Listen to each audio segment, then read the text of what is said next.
Lições bíblicas, dons espirituais e ministeriais, servindo a Deus e aos homens com poder extraordinário. Lição 4. Dons de poder. Texto áureo. A minha palavra e a minha pregação não consistiram em palavras persuasivas de sabedoria humana, mas em demonstração do Espírito e de poder, para que a vossa fé não se apoiasse em sabedoria dos homens, mas no poder de Deus. 1 Coríntios 2, versículos 4 e 5. Verdade prática. Os dons de poder são capacitações especiais em situações que demandam a ação sobrenatural do Espírito Santo na vida do crente. Leitura bíblica em classe.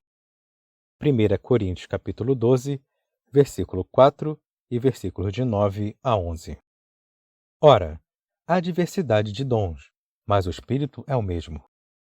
E a outro, pelo mesmo Espírito, a fé. E a outro, pelo mesmo Espírito, os dons de curar. E a outro, a operação de maravilhas. E a outro, a profecia. E a outro, o dom de discernir os espíritos. E a outro, a variedade de línguas. E a outro, a interpretação das línguas. Mas um só e o mesmo Espírito opera todas essas coisas, repartindo particularmente a cada um como quer. Introdução. O ministério terreno de Jesus foi marcado por inúmeros milagres, principalmente curas. A história eclesiástica comprova que a igreja do primeiro século também operou maravilhas no poder do Espírito Santo. Entre os primeiros cristãos, sobejavam os dons de poder.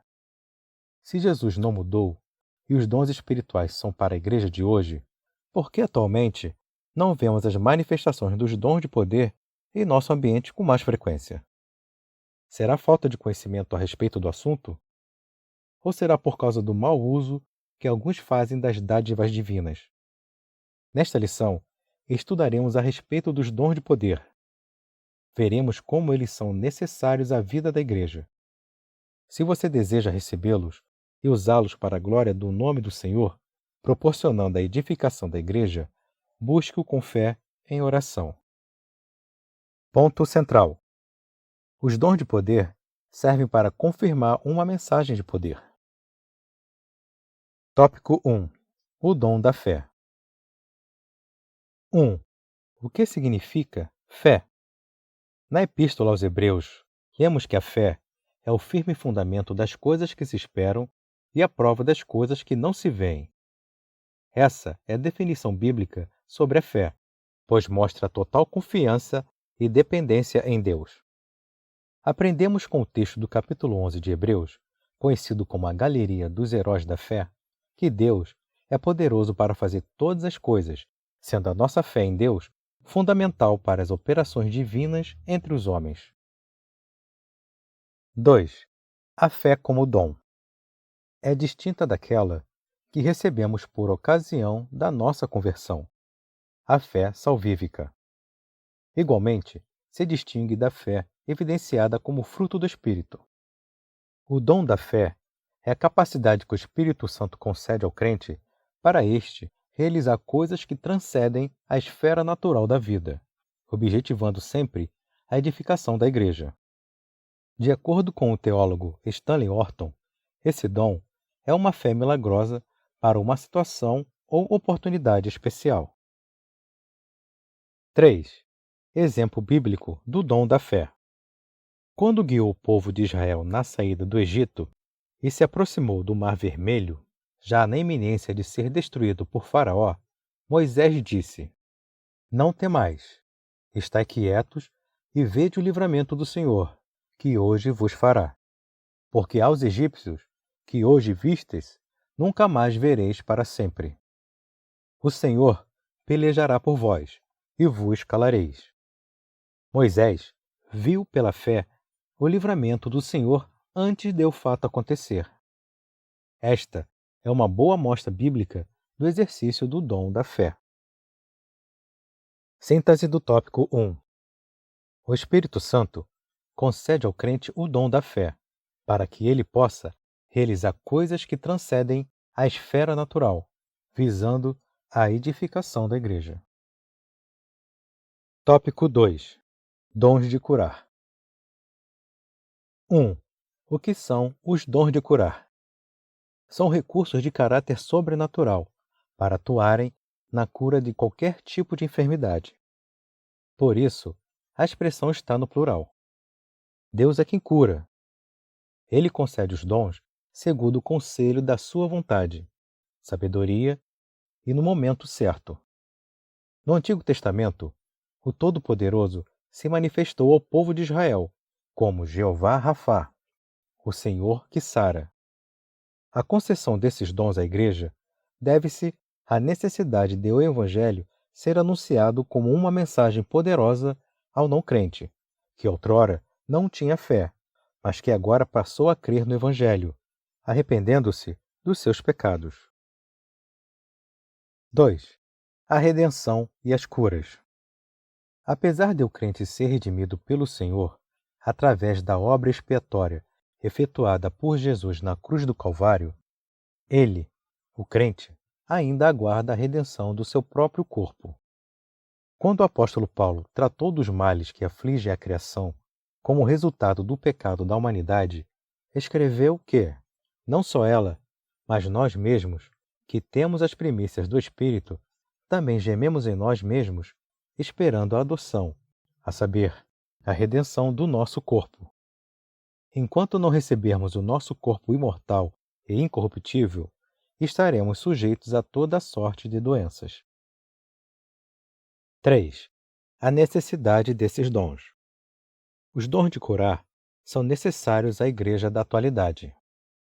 No mundo incrédulo, em que a medicina se desenvolve rapidamente, o ser humano pensa que pode superar a Deus. A humanidade precisa compreender a sua limitação e convencer-se da sublime realidade de um Deus todo-poderoso que, em sua misericórdia e amor, concede sabedoria a homens e mulheres para multiplicar o conhecimento da medicina, visando o bem-estar de todos. Quanto aos dons de curas, são manifestações de poder sobrenatural que o Espírito Santo colocou à disposição da Igreja de Cristo, para que a humanidade reconheça que Deus tem o poder de sanar todas as doenças. Síntese do tópico 2. Existe uma variedade de manifestações do dom de curas. Sua concessão à Igreja deve-se ao fato de que Deus quer dar saúde ao seu povo. Tópico 3. O dom de operação de maravilhas.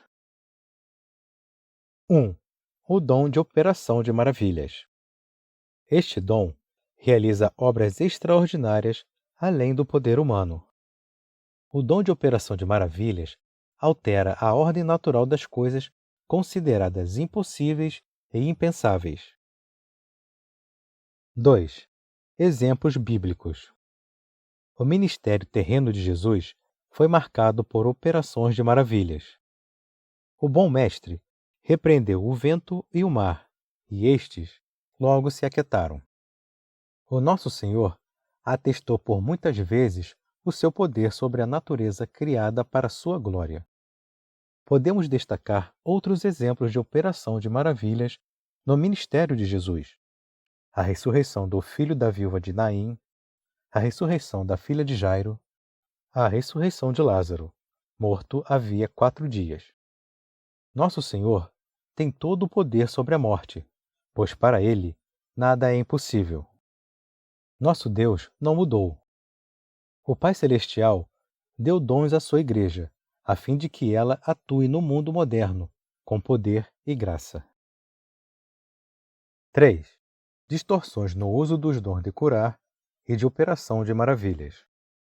O cristão não tem autorização divina para determinar, decretar ou exigir a cura dos enfermos. A nossa relação com Deus não se dá em forma de barganha. Quem somos nós para exigir de Deus alguma coisa? Somos seres humanos limitados. Se não fosse a graça e a misericórdia de Deus, o que seria de nós? Como discípulos de Cristo, devemos rogar ao Pai, buscando-o de todo o nosso coração, para curar os doentes, pois a palavra de Deus recomenda que oremos pelos enfermos. A oração do justo pode muito em seus efeitos, e independe de se ter o dom ou não. Jesus nos ensinou que, em seu nome, deveríamos impor as mãos sobre os enfermos para que eles sejam curados. Nossa responsabilidade é orar pedindo a cura. Quem sara o enfermo, de acordo com sua soberana vontade, é Deus. O crente que impõe as mãos sobre o enfermo não pode ser tratado como um ídolo na igreja, principalmente se o enfermo for curado. Nem podemos imaginar que, porque aconteceu o milagre aquela vez, sempre haverá outros milagres. Que o Altíssimo tenha misericórdia e proteja-nos dessa pretensão. Quem opera os sinais e as maravilhas é o Senhor, não o homem. Toda ação decorrente dos dons vem do Espírito Santo e, por isso, não podemos agendar dias nem marcar horários para a sua operação. Façamos a obra de Deus com honestidade e decência. Síntese do tópico 3. O cristão não tem autorização divina para determinar, decretar ou exigir a cura dos enfermos. Conclusão. Deus pode conceder a seus servos o dom da fé, dom de curar e o dom de operação de milagres, mas sempre de acordo com a sua vontade e graça. Lembre-se de que os dons de poder contribuem para legitimar a pregação do Evangelho. Infelizmente, há pessoas que querem utilizar essas dádivas para obterem lucros financeiros e enriquecimento pessoal. Isto envergonha o nome de Jesus e mancha a idoneidade da Igreja na sociedade. Quem procede desta forma está suscetível ao juízo de Deus, que virá no tempo próprio. Que nós, a Igreja, o povo do Senhor, façamos uso dos dons de poder para propagar o Evangelho de nosso Senhor e glorificar o nome do Pai no poder do Espírito Santo.